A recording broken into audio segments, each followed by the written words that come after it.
चलिए एक ऐसे शहर की कल्पना करते हैं, एक ऐसी जगह जिसके बारे में कहा जाता है कि वो स्वर्ग जैसी थी, जिसे खुद भगवान ने बसाया था। और फिर एक दिन अचानक वो पूरा का पूरा शहर समंदर की गहराइयों में कहीं खो गया। जी हाँ, हम बात कर रहे हैं द्वारका की। एक ऐसा नाम जो हजारों सालों से हमारी कहानियों और हमारी आस्था का हिस्सा रहा है। महाभारत जैसे हमारे प्राचीन ग्रंथों में द्वारका का जिक्र किसी सपने की तरह किया गया है। सोचकर देखिए, एक ऐसा शहर जिसकी दीवारें सोने की बनी हों, जिसकी सड़कें इतनी व्यवस्थित हों कि आज के मॉडर्न शहर भी पीछे रह जाएं, जहाँ की हवा में मसालों और फूलों की खुशबू घुली रहती थी। ये सिर्फ एक शहर नहीं था, बल्कि एक सुनहरे दौर की निशानी था। कई पीढ़ियों तक दुनिया ने इसे सिर्फ एक पौराणिक कथा ही माना। लेकिन क्या हो अगर ये कहानियां सिर्फ कल्पना ना हो, बल्कि एक भूली बिसरी सच्चाई की यादें हों? तो चलिए आज इसी रहस्य की गहराइयों में उतरते हैं, जहां इतिहासकारों और वैज्ञानिकों ने मिलकर एक ऐसी खोज की है जो यकीन से परे है। इससे पहले कि हम विज्ञान और असल खोज की बात करें, ये समझना जरूरी है कि वो कथा क्या है जो इस पूरे रहस्य की जड़ में है। आखिर हमारे ग्रंथों के हिसाब से द्वारका बनी कैसे और फिर खत्म कैसे हुई? तो कहानी कुछ यूं शुरू होती है कि भगवान कृष्ण ने समुद्र देव से 12 योजन जमीन मांगी। फिर देवताओं के आर्किटेक्ट विश्वकर्मा जी ने एक ऐसे शानदार नगर को बनाया जिसका नाम पड़ा द्वारिका, यानी दरवाजों का शहर। लेकिन महाभारत युद्ध के बाद पहले गांधारी और फिर ऋषियों के श्राप ने इसके विनाश की कहानी लिख दी। और आखिर में जैसे ही भगवान कृष्ण ने देह त्यागी, समुद्र ने अपनी दी हुई जमीन वापस ले ली और पूरी की पूरी नगरी लहरों के नीचे समा गई। कई सदियों तक ये कहानी सिर्फ किताबों और कथाओं में ही जिंदा रही। लेकिन फिर 20वीं सदी में कुछ ऐसा हुआ जिसने इस कहानी को एक ऐतिहासिक खोज की तरफ मोड़ दिया।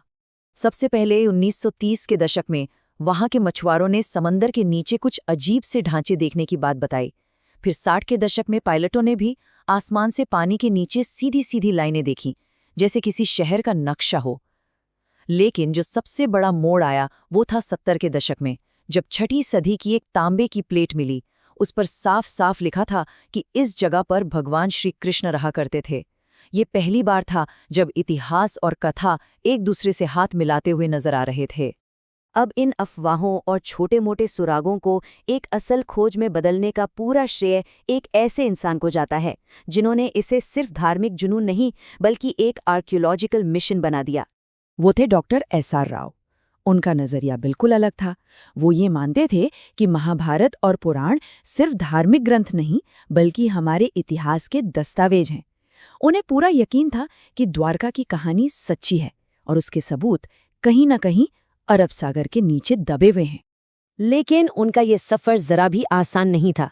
उस जमाने में भारत में मरीन आर्कियोलॉजी मतलब समुद्री पुरातत्व का कोई खास नामो निशान नहीं था। और फंडिंग तो भूल ही जाइए। आपको जानकर हैरानी होगी कि डॉक्टर राव ने अपना पहला अभियान सिर्फ और सिर्फ 800 रुपए के मामूली बजट से शुरू किया था। जी, 800 रुपए। ये उनके जुनून और उनके अटूट विश्वास का सबसे बड़ा सबूत है।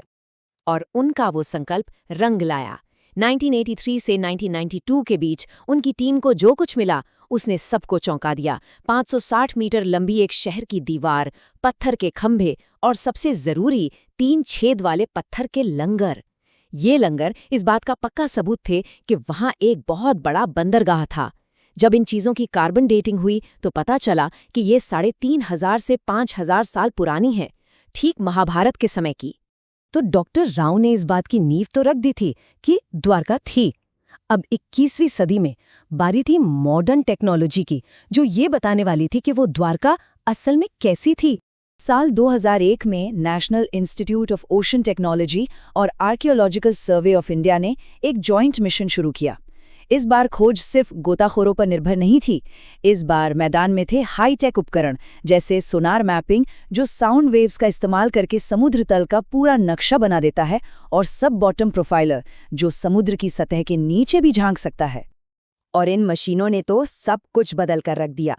सोनार ने समुद्र तल का एक डिजिटल मैप बना दिया और देखते ही देखते लगभग 4000 स्क्वायर मीटर के एरिया में एक पूरे शहर का खाका उभर आया। उसमें इमारतों की नींव, ड्रेनेज सिस्टम और पुराने बंदरगाह के स्ट्रक्चर साफ नजर आ रहे थे। ये कोई कुदरती बनावट हो ही नहीं सकती थी। ये एक इंसानी, पूरी तरह से प्लान की हुई सिटी थी। सोनार ने ये तो बता दिया था कि वहाँ क्या था, एक शहर। लेकिन अब सबसे बड़ा सवाल ये था कि ये कब का था? आखिर ये सभ्यता कितनी पुरानी थी? जब वहां से मिले अवशेषों की कार्बन डेटिंग की रिपोर्ट्स आईं, तो वो सचमुच हैरान करने वाली थी। देखिए, कुछ चीजें तो 5000 साल पुरानी निकली, जो एकदम महाभारत के समय से मेल खाती हैं। लेकिन एक लकड़ी का टुकड़ा मिला जो आज से 9000 साल पुराना था। 9000 साल! ये तो हड़प्पा सभ्यता से भी कहीं ज्यादा पुराना है। मतलब इस एक खोज ने हमारे इतिहास की पूरी टाइमलाइन पर ही एक बड़ा सवाल खड़ा कर दिया। लेकिन सवाल ये है कि इतना बड़ा शहर आखिर डूबा कैसे? इसका जवाब साइंटिस्ट ने जियोलॉजी में ढूंढा। डेटा बताता है कि लगभग 9000 साल पहले समंदर का लेवल आज से करीब 25 मीटर नीचे था, और फिर एक ऐसा दौर आया जब समंदर का पानी बहुत तेजी से बढ़ा। ये साइंटिफिक थ्योरी हमारी कथा के उस हिस्से से बिल्कुल मेल खाती है जिसमें कहा गया है कि समंदर ने द्वारका को निगल लिया था। तो अब हमारे पास कथा भी है, आर्कियोलॉजी के सबूत भी हैं और साइंटिफिक वजह भी। और जब इन तीनों को एक साथ जोड़कर देखते हैं तो एक कमाल की तस्वीर सामने आती है।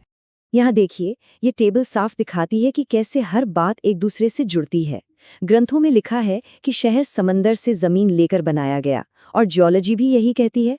ग्रंथों में किलेबंदी का जिक्र है और हमें 560 मीटर लंबी दीवार मिली है। एक व्यस्त बंदरगाह की बात है और हमें एडवांस लंगर मिले हैं।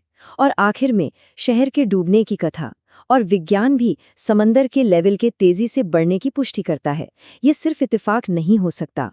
इस 90 साल लंबी खोज का एक बहुत ही यादगार पल फरवरी 2024 में आया, जब भारत के प्रधानमंत्री नरेंद्र मोदी ने खुद समंदर में गोता लगाकर उस जगह पर श्रद्धांजलि दी।